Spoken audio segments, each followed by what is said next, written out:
So welcome to our March meeting, and hopefully we only have to do this maybe another 2 or 3 times. Wouldn't that be great?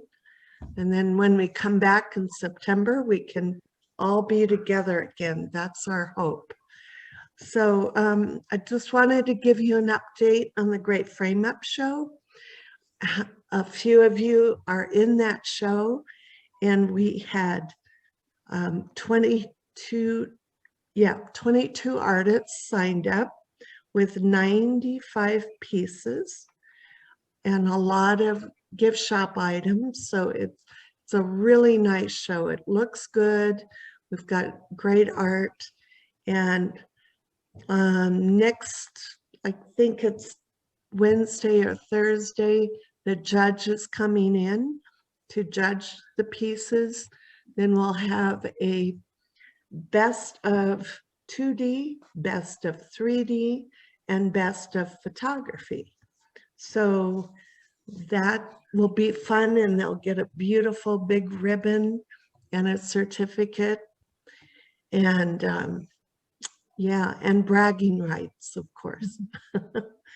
So the hanging went really well. Everybody got a good spot, and they each got their own panel, which worked out perfectly.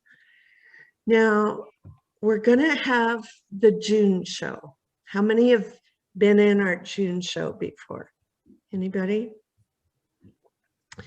The June show is in June, normally. And it's at the Boulder County Fairgrounds, Barn A. We have signed the contract to hold our spot, but talking to the fairgrounds today, they don't know for sure if they're opening or not. So we don't know if our show will be in person or virtual, but one way or the other, we will have a show.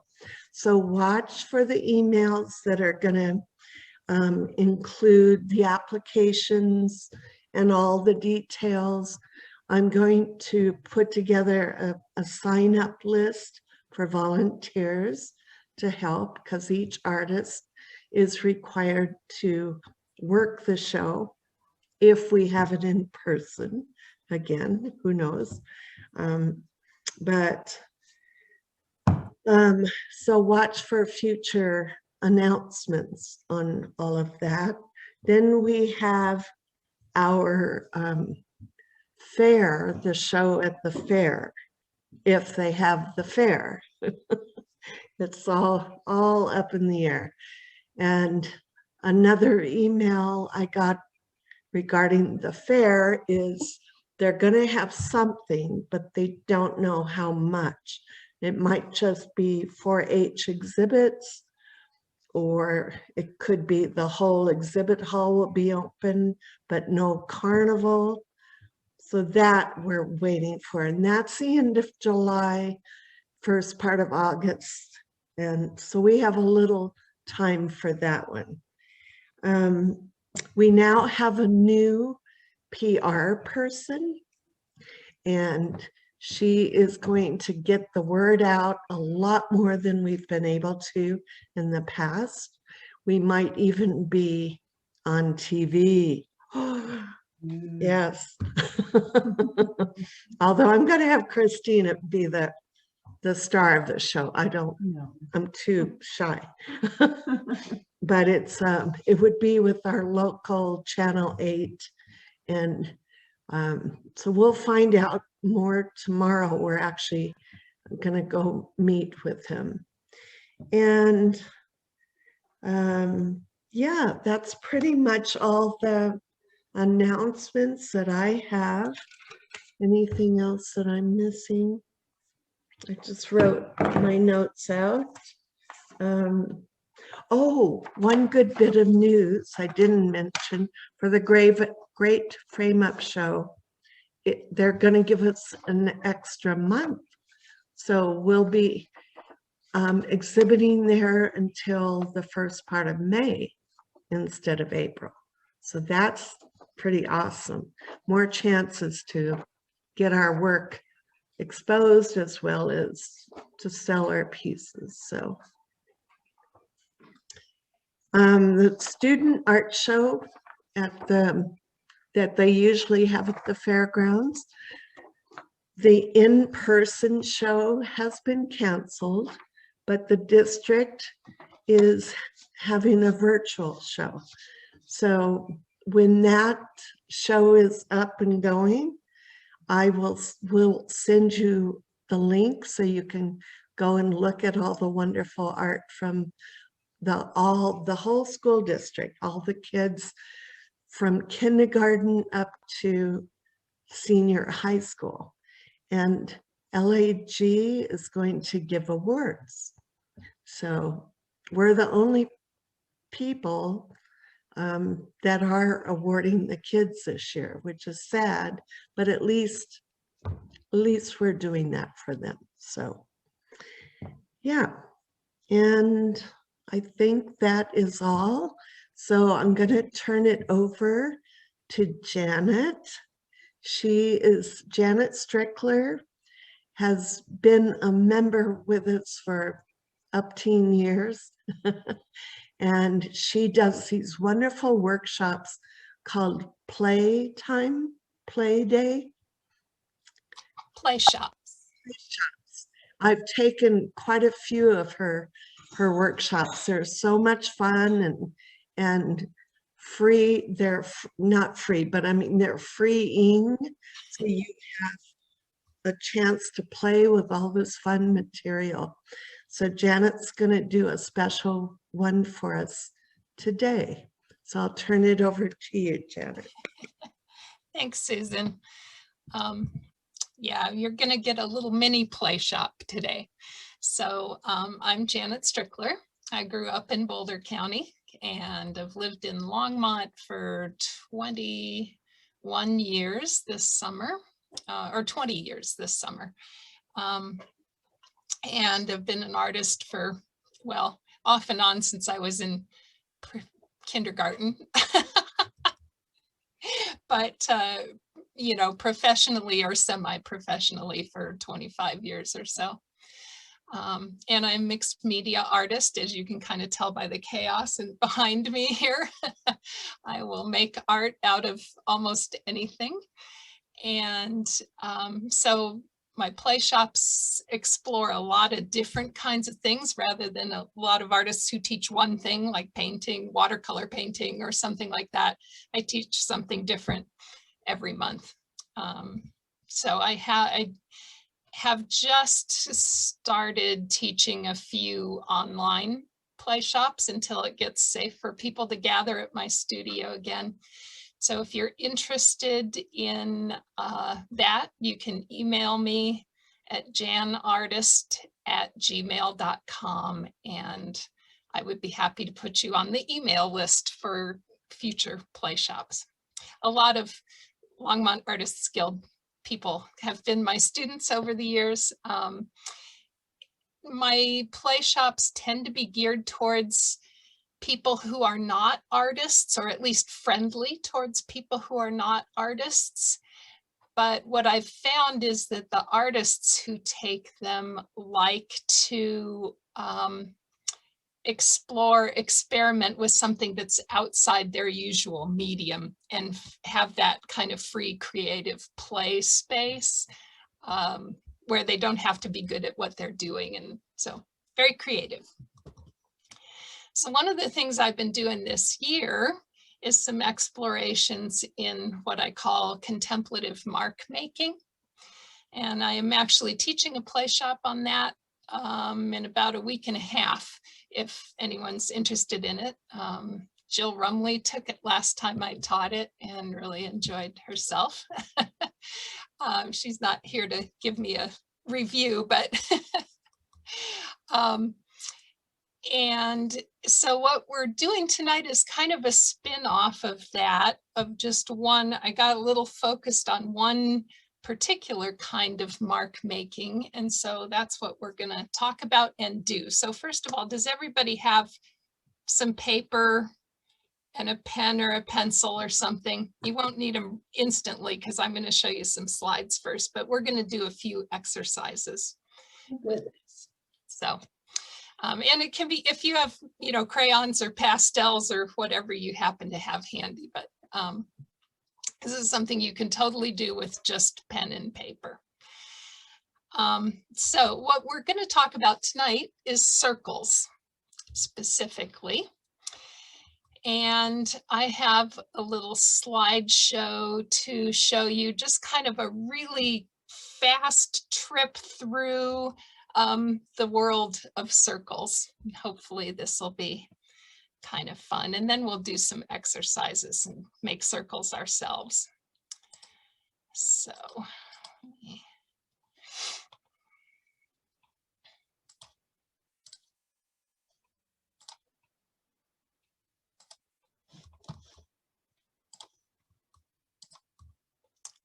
all right, so our circles are just kind of built into our world to a great extent. Of course, we live on a sphere. Our sun is a sphere. It's a little hard to look at directly. So the one that we see the most in nature is the moon. There are also circles kind of all around us in different places. So here's water drops falling into a pond, and the ripples that they make are circles that, in this case, with lots of water drops, kind of interlock and make beautiful patterns. We have circles representing growth, in this case, of a tree. And I want you to remember these particular circles when you go to start making your own, and remember that they don't have to be perfectly round. The growth rings of a tree, have so much character, so much more interesting to look at than if they were completely round. And then on a much smaller scale, some more rings that come from the growth of a plant in the form of an onion. Circles have also been part of something humans have done for a great many years. And one of the ways that has shown up in various different parts of the world that humans have made circles is on the earth itself and with the earth itself. So this earthwork is in the Golan Heights, dates back about 5,000 years. Looking at it, you don't initially realize the scale or the size of it, but if you look down towards the left-hand corner, this is a cow. So it's quite an enormous, it's probably several hundred feet across, earthwork of stones. And here's one that's much better known to us Westerners. This dates to 2200 BCE, the Stonehenge. We are all familiar with that circle of standing stones that was there, but from this view, you also can see that it's embedded in another much larger circle and older, which was there before the standing stones, as far as they can tell, another earthwork of having sculpted the land into a circle. And here's another one. This is Arbor Low Neolithic henge, and also in the British Isles. Much more deeply sculpted earthwork. And then a circle of stones. And this one's actually in North America. This is in Wyoming, Bighorn Medicine Wheel, it's called. We don't know the date for sure on this. It's at least 500 or 600 years old, but could be much older than that. And this is one that acts, the thought is that it acts somewhat like a calendar. There's 28 of those rays or sections around it, corresponding with the cycle of the moon. humans have also made circles is on a much smaller scale in terms of mark making. So this is from Petroglyph National Monument in Arizona. There's the wonderful circles there at the left. These are scratched into the surface of the stone, which is after weathering for thousands of years, gets this patina, this desert patina, this black surface, and then the designs are scratched into that.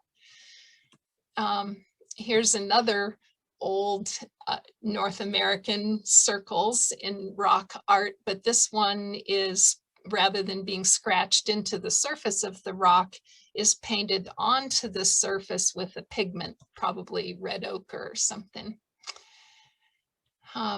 We humans have also used circles to represent time. We kind of experience time as circular, repeating itself around the cycle of a month with the moon, as we saw in that medicine wheel, around the cycle of a year, through the cycles of lifetimes that the cycle of birth and growing up and aging and death that happen all around us all the time. So this is a Aztec calendar. And here's a much more recent way that we envision time as a circle, this face of a grandfather clock. We've also stored things in circles for much of human history. This is Neolithic, so a couple thousand years BCE, maybe 4,000 years old, Chinese terracotta vessel. The vessel itself is round, is a circle. The opening is a circle. The decorations on this one also are circles. This is a Navajo wedding basket. This is actually a more modern version of that, but once again, a container that's a circle, and the decoration is circles. This coiled basket shape is really a spiral rather than a circle, but by not closing that red circle there, that red row there, they've made it seem more like a circle and less like a spiral, I think, in this. And here's another container. This is an Acoma pot, familiar to us who live in the Southwest, in the West. And once again, the shape itself is a circle, and then the decorations, you can't really see well from this angle, but this pattern is made by interlocking circles. And then here, completely different part of the world, is some lovely ceramic dishes from Turkey, from Istanbul. All of them round, but some of them also including other circles in the designs. We've also paid for things with circles for about as long as there have been coins. Not all coins are circular or round, but really vast majority of them are. The ones that are other shapes, like rectangular, square, hexagonal, tend to have rounded corners because that helps with wear, is probably the speculation, and maybe in some cases with how they're made. We also have circles in our built environment as humans. So sometimes we live in and amongst circles. This is a hut in Ethiopia, and all the way to the Shire where we live with circles. They are other parts of our built environment as well. So this manhole cover, which are pretty much always round, and this one's from Prague. Circles have also been part of our decorative tradition as humans. This is another thing along with the manhole cover that one would walk over. This is a kolam from India, design drawn onto the ground, onto the earth or concrete or pavement, whatever. The traditional kolam is done with rice paste. So just rice ground up and mixed with a little bit of water, sometimes even just with rice powder, but often with paste. And then the artist, almost entirely done by women, the woman would dip her finger in that paste and draw this pattern on the ground. This, of course, gets walked on. So they're done in the courtyard or in front of the entranceway to the house daily in some places. And then as people come in and out of the house for the day, it gets trampled, and the next morning it's swept. The doorstep is swept and another one is drawn. I have Indian friends who do this on their doorsteps of their apartments here in Longmont when they're having guests over with chalk.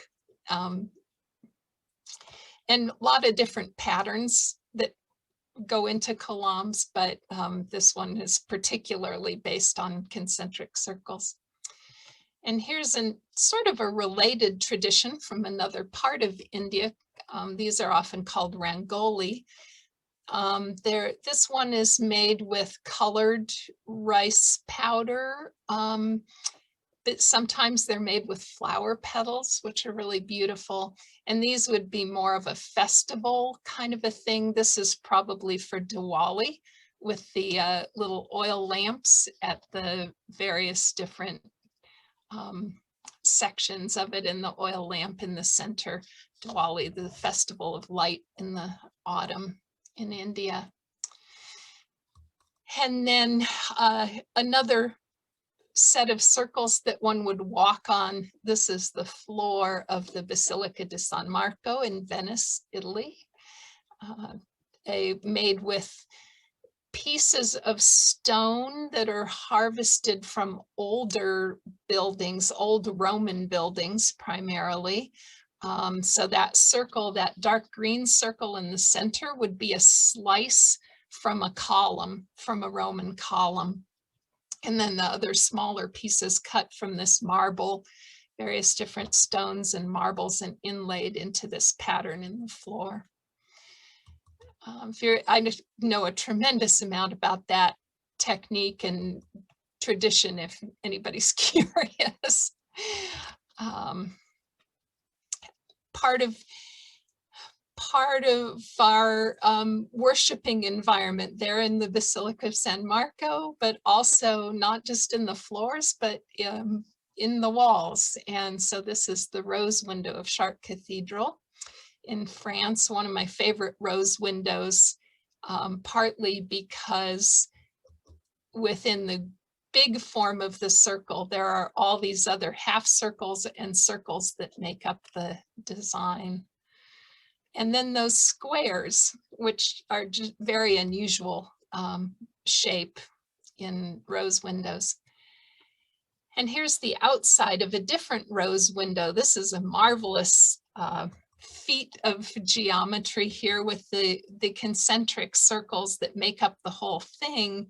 But then these arches that are weaving together to make this pattern here are made with just over a half a circle, I think, for each one of these arches. And then here's a rose window from a synagogue. This is the Eldridge Street Synagogue in New York City, and you can see very similar design to those other European rose windows, but this one has the Star of David in each one of those florets around the side. And then circles in another religious tradition. This is the ceiling or the inside of the Dome of the Rock in Jerusalem. A very important building in Islam. Actually, tonight is the night of Miraj, which is when the Prophet Muhammad is said to have been mystically transported to Jerusalem, and then from Jerusalem up into heaven to meet with the prophets and eventually to meet with God. This structure, the Dome of the Rock, is built over the site where some people believe that happened. And the artwork in that dome is just stunning, since you can't really see it in the large photo. I'm showing you a close-up of it. So this is that ceiling from close-up, one of the rings with the Islamic calligraphy around this band. Amazing. And how the amount of geometry that goes into taking that repeating design and making it fit within not just a flat circle, but a three-dimensional dome is kind of mind-boggling geometry there.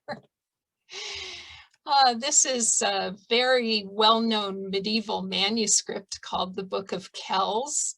And this is a detail of one of the carpet pages. So the entire page is filled with this drawing with all this interlace, but this particular key row page has these marvelous circles with little circles inside them spiraling around. This is from Hildegard of Bingen, a 12th century mystic and abbess, composer of music. Amazing woman from Germany. She had visions that she wrote in a book, and then had these illustrations painted. We don't know if she painted them or if she directed someone else to paint them for her, but they do date back to her time. And in this particular illumination, you can see Hildegard at the lower left-hand corner there, having her vision of cultivating the cosmic tree. And this another representation of the circle, or another use of the circle representing time, I think, because if you look at the trees, the 12 trees around that circle, or there's not quite 12 because there's some wheat in one of the areas and so on, but they're kind of representing the seasons of the year there. Another completely different part of the world and different religious tradition. This is a Tibetan sand mandala.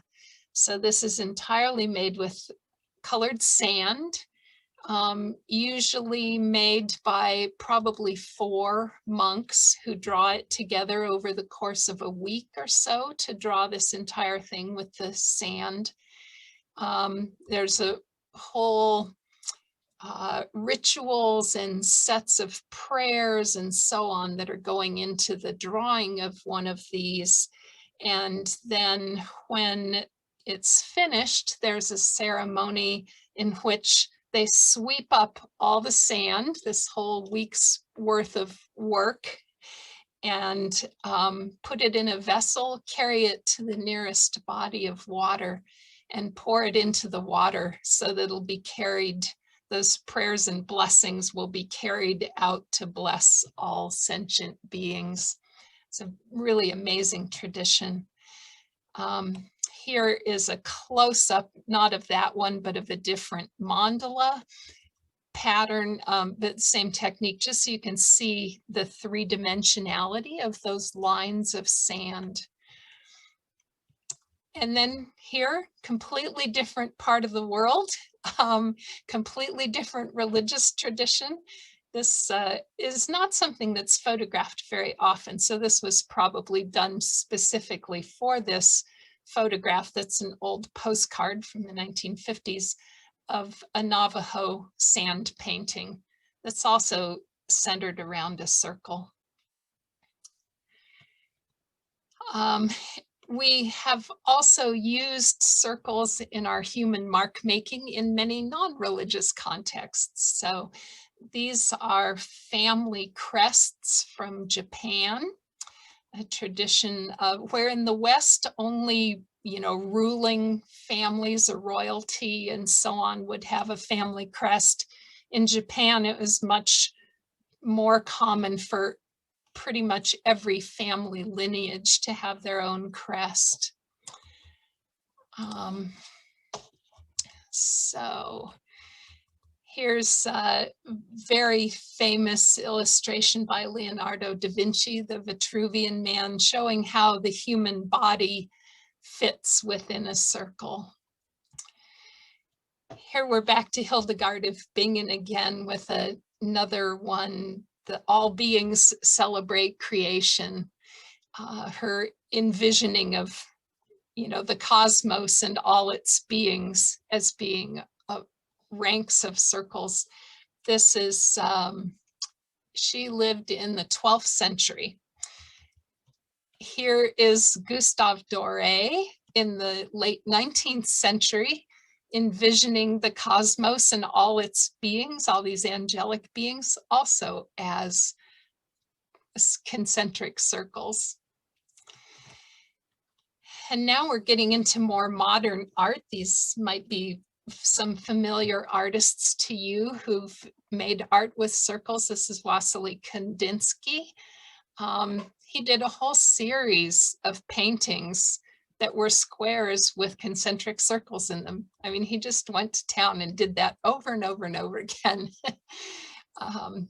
Very playful and joyous, and you notice that he's not being the least bit picky about how perfectly round his circles are. This is Robert Delaunay, French artist, who did used circles in many of his paintings. This one it's particularly dominant in this painting, which is called Rhythm.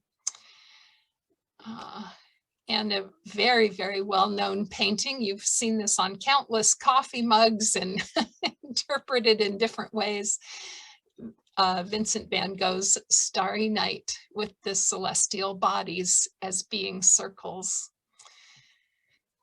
And then this sculpture, someone who took that idea in the early 20th century of the circle and went three-dimensional with it, with these steel rings that became this construction. And now we're up to current day painters, Gabriel Orozco, bunch of paintings that use circles in this very flat style, dividing them in different ways and laying them out in different ways. This one's got this marvelous gold metallic paint in part of it. This is Michael Golan, contemporary artist, and this is a mosaic, but he made the pieces for it. So those round tiles are ceramic tiles that he made and then embedded in together to make a mosaic. This is actually a more or less local artist. Amelia Caruso is in Fort Collins, I believe, and she has a real thing with circles. She does beautiful paintings with these repeated circles here. This is one of my favorite ones. This actually, I think it's called The New Normal, and I think this was painted last year. We are in the new normal she's referring to here. And then this artist, James Brunt, completely different medium and style and so on, but he's what you might call a land artist, uses natural materials in his art, kind of like Andy Goldsworthy. This wonderful piece made with just chunks of sticks, light color and dark color, and then overlaid over light and dark colored soil. I love this piece. couldn't find the title. If it has a title, I couldn't find the title for it. But here's another piece of his. This one, it's a little too dizzying to look at. I can't tell if it's concentric circles or a spiral. I think it might actually be a spiral, but he does a lot of pieces with balanced and standing stones, just using whatever materials are present at the site. So this is almost turning all the way back around to those ancient first things that we saw, human-made things we saw of the land art sculpted in the land in the form of circles. And finally, this one. Now, some people think these are made by aliens. I happen to think they're probably made by extremely creative human artists, but going all the way back around to circles made with nature. So I hope you enjoyed that quick trip through circles in art history. So we're going to do a little circle making ourselves. I'm going to turn on my other camera here. Maybe it's got to think about itself for a minute. There we go. So everybody get out your mark making, your own mark making tools, whatever those might be, pen and paper. And I am going to put on a little piece of music here, and we are going to draw some circles. And what I would recommend for this first attempt at this, or our first exercise with this, is something that I call drawing with the breath. Usually when I do this, I don't do circles. I usually do other shapes. I was looking to see if I had an example here on my desk, but I don't. But it's fun to do with circles. And this is a wonderful way of kind of calming down, which is to breathe in, and then as you breathe out, make a mark. In this case, make a circle. And then when you get to the bottom of your out breath and it's time to breathe in again, lift your pen, breathe in, put it down in a new place, and make another circle. So I'm breathing quickly because I've been talking. So I'm gonna take a deep breath and slow down. And as I breathe out, I'm just gonna draw a circle. And I'm gonna breathe in. And as I breathe out, I'm gonna draw another circle.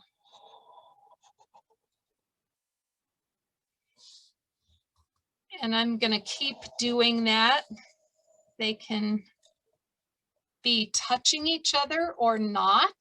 I kind of like to draw them some circles apart like this, and then go back and draw when I'm feeling a little calmer and steadier, and draw circles that connect in between them. And those could be little ones. You could draw more than one circle per breath, or you could breathe very quickly as you draw little circles. That's up to you. Until I just end up with a whole field of circles, filling in the spaces between circles with smaller circles. So I am gonna put on a little piece of music here for us. And we're gonna do this for about 6 minutes or so. So just find yourself, settle in, and draw some circles. And we'll be back in 5 minutes.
So I hope you all had fun drawing some circles there.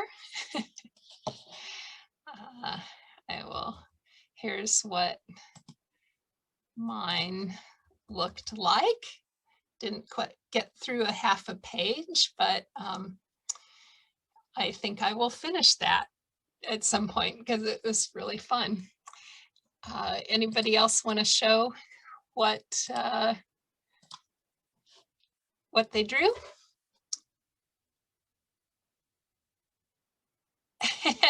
Yvonne, let me spotlight you. Yvonne, hold it real still.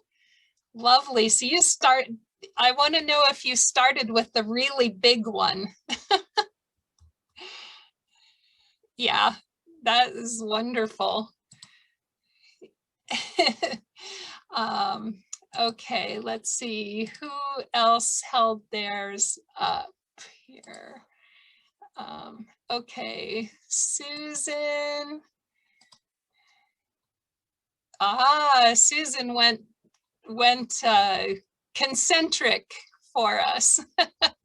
Hold it really still and that might focus. Yeah, there we go. Nice. And Susan, are those concentric circles or spirals? Those were starry nights. Okay. And then I filled in with just, the little circles. Okay, nice. So, okay, let's see, somebody else. Joey? Yes, I don't know how to pronounce it, but Joey, look. Ooh. Nice.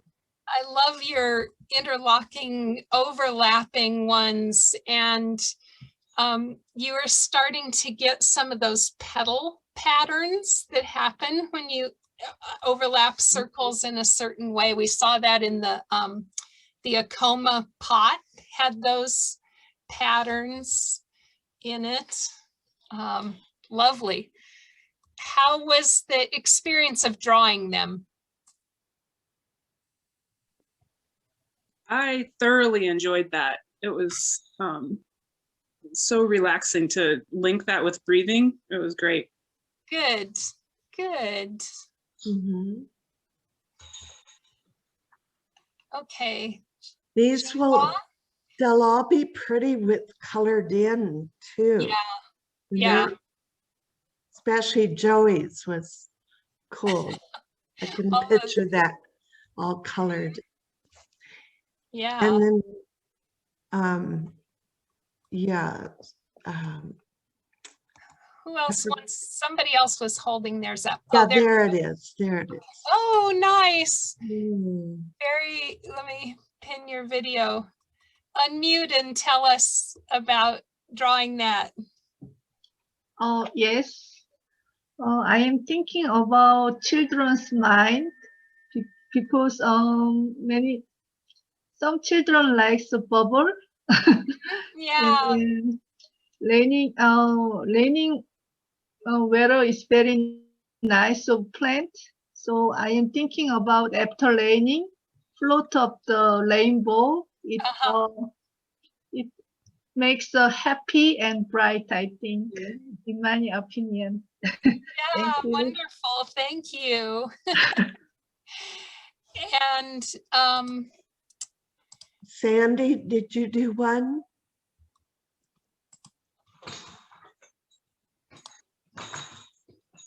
Wait, unmute.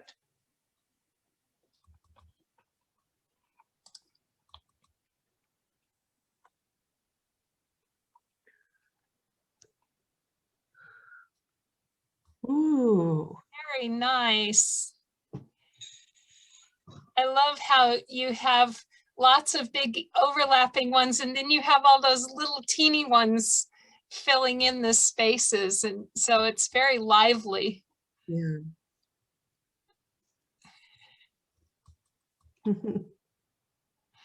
Cool.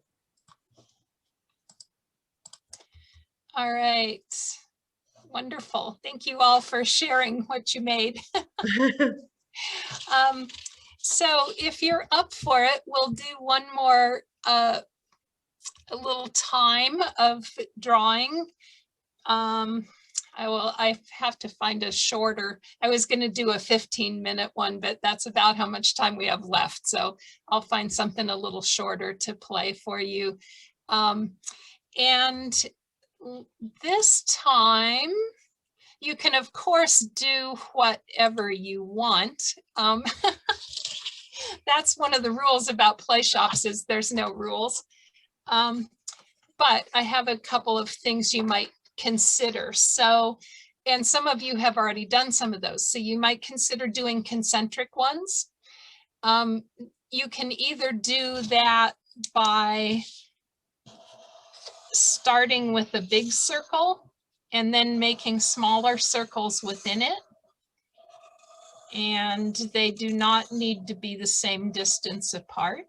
They don't actually even need to be lined up. You could make them offset a little bit if you wanted, or you can start from the center and make circles going bigger around it. That's fun as well. So that's one option that you might think about. If you feel like doing overlapping circles, I will show you. Let's see, maybe I need to do this over here. You can do them like this with the same size overlapping and 4 of them overlapping 1. And if you keep doing that, these are not very neat because I'm going very fast, but this is a quilt pattern, traditional American quilt pattern. Sometimes it depends on how you color it, what they call it, sometimes called wedding ring, sometimes called robbing Peter to pay Paul. There's another one called cathedral window, which is made with circles like this. There's also a pattern, which I don't know how well I can draw that for you, but let me try because it's really cool, called the Seed of Life, that does that with baby. Wait. 6 circles overlapping like this, and continues to make these petal shapes as you go out. And each one of these will end up, if you draw it a little more carefully than I'm doing here, you will end up with this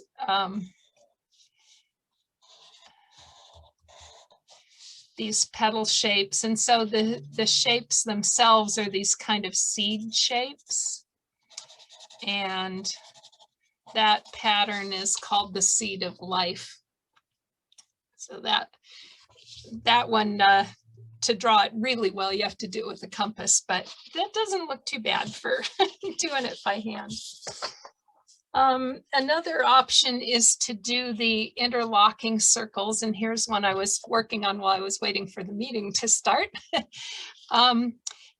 Doing interlocking overlapping circles and then going back and widening and rounding out each of the intersections. So you can see on this side that I haven't rounded them out. And then starting about here and over, I've gone and rounded those out so that you're highlighting those connections between the circles. That's, there's a technique that was developed by a Russian psychologist called neurographic art that he used with people to help them problem solve, that does this, not entirely with circles, with other kinds of shapes and lines as well. But it's really fun to do those, do the circles and then go back and just fill in, you know, we're rounding out each one of those connections and kind of thickening the lines. So that's another option. And then the final one option that I'll tell you, where am I going to do that? On the back of this, I guess, is if you want to start doing a very basic mandala pattern, would be concentric circles and then picking something else, some other pattern or shape or design or something to do within each one of those circles. So doing rays like this, doing, you know, a repeated shape like triangles or petal shapes or something like that. Doing, you could fill with circles inside. And so each ring of your concentric rings filling in with a different kind of a thing. For those of you who've done Zentangle, you could use some of those Zentangle patterns to do that. So that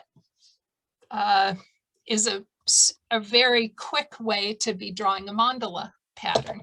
So now I've given you a bunch of options. Let me hang on just a second while I find a something to play for you that isn't 15 minutes long. Let's see. Okay. We'll do this one. Okay, so let's go back to a little contemplative drawing here.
I don't know about you guys, but when I'm doing this, I think, what, it's been 10 minutes already? Like, I want to just keep going. That's, if you do a play shop, they're 2.5 hours long, so you get a lot more play time than this. So I kept going with my sort of neurographic style one that I had started, and Oh, wow. started Nice. putting some other lines that were not circles intersecting through the circles. And Yeah, so that's cool. Hmm. anybody else want to show what they did, and or I'd love to I hear did, you talk about what you did. I did 2 of them. Okay, so I'm going to spotlight you, Susan, so we can see. Okay. Oh, so you got, that's a nice kind of the mandala idea, but with the circles offset. So Offset. it really looks 3-dimensional. You know, it looks like a bead. Or, Then I did that one. ooh, how fun. So just playing, like you said. Excellent. There's, you know, that last one that you showed, Susan, it reminded me of a piece of art I was going to put, an artist I was going to put in my slideshow that I forgot to go find a photograph, who does these things with cut paper circles Oh, and yeah. then stacking them on top of each other. And she paints the paper, they're hand painted papers, usually stacking them on top of each other. And then sometimes she puts little spacers in between them, so they're 3-dimensional. Cool. Yeah, she just showed one here, and here's one. Yeah, okay. You spotlight them. Yes, Joey, I'm going to spotlight you and you can tell us about yours. Ooh, that's cool. Looks like, I just took a pattern and went with it. I drew a bunch of circles like the first exercise, and then did a real small circle on each of the joins, and I just, yeah, that's a fun one. it came out really neat. Yeah. Yeah, That is And it was lovely. super meditative. It's I yeah. love that, taking that specified amount of time. That was great. Yeah, and the repetition of, I find this with drawing mandalas as well, but especially what you did, having to go and find each one of those little intersections and draw a little circle there. That's a very like focusing. It's Yep. it's It focusing. totally was. And it was at the end, I just kind of looked at it and found a few that I had missed. And Yeah. yeah, it was really, really a nice activity. Okay, Yvonne, I'm gonna spotlight you. No. So you did the mandala style. And I Yes, love it. that's nice. Yeah. Anything you want to tell us about it? You'll have to unmute yourself if you do. Well, Okay. not really. It's not. It's more of an egg shape. Remember I said right at the beginning of the slideshow that most of those circles in nature and that other humans have done are not perfectly round either. Right, Well, mine this one mine isn't. sure were. I think that this is my standard stump speech. Anybody who's taken a play shop has probably heard me say this in some context or other, that the perfection that we all think our things should be really exact, you can do that with a computer. You know, that's what computers are for. Yeah. Making things by hand, they are inherently inexact. And that is not a bug, it's a feature. Right. That's what tells us something is handmade, is that it has that quality of slight imperfection, or maybe more than slight imperfection. And if you look at the two next to each other, if you look at a mandala like that kolam that I showed you drawn on the ground with the rice paste, if you looked at that side by side with the same pattern drawn with a computer program where you just drew one section and it repeated it all the way around, so it was real perfect, you would look at that and you would think, well, the computer one's kind of interesting, but wow, look at that. You know, we would be attracted to the one that was less perfect because it has a human feel to it, that's something that's really exact, never has quite that human feel to it. So never bemoan the imperfection of your circles or anything else you do in art. It's part of what makes it art, not just, you know, something somebody got off the internet. Yeah. Okay, I'll get off my soapbox now. Younghwa, you have to tell me how to say your name and then show us your piece. Oh, yes. Actually, I would like to share with this one. Ooh. Oh, nice. Did you just do that just now? Oh, I'm sorry. Could you say again, please? Did you do that just tonight? Oh, no. Oh, I was going to say. I would like to show good one, but I did the circle one. Right now, this one. But I am not finished. Yes. As you were That's teaching, nice. I make some circle one. Very nice. I love it that you were already making circles in your sketchbook before tonight. Thank you, everybody. Okay, do we have any more? Because we should let these nice folks go home. Anybody else want to show us? Sandra, you want to show us? Sandy? Oh, you're muted. There you go. No. You must have pushed it twice. You went unmute and then mute again. There you go. Okay. Well, I don't think this is, I kept trying to make little petals and I didn't quite get them to line Oh. up. Yeah. I get that. I like it though. I like it a lot.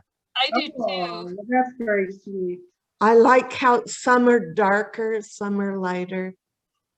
Yeah, and the dark spots in the middles of them, and then the dark spots where they overlap, pick up each other. Yeah. True.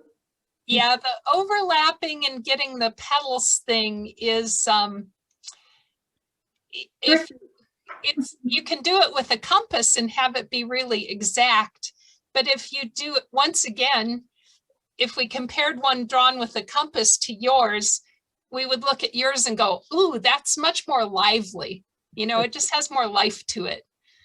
So. True.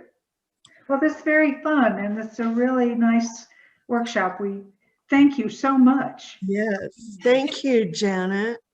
You are very welcome. If anybody is interested in taking classes from me directly, the next one coming up this month is mindful mark making, and then I'm teaching circles, but much more expanded with different media besides just pen and paper in April. So you're welcome to send me an email at janartist@gmail.com if you want to find out about those. Play shops are always cost $25. And the materials are included. So for the online ones, I'm sending or dropping off the materials so that you don't have to buy anything to take a play shop. Janet, how about putting up a schedule for our newsletter? Sure, I can do that, Yvonne. That's a great idea. Yeah. Who should I send it to? Who's doing the newsletter these days? Christina. Okay, Do you have her email I address? think so, because we emailed about this meeting, right? It's the same Right. Christina If who- you're not sure, just send it to me and I'll get it to her. Okay, You have mine. yes, It's on the back of the newsletter also. yeah, Yeah, yeah, yeah. I'm sure I can find it. Great. Thank you, Janet. That was fun. I'm so glad you all had fun. Thank you for playing along with me. That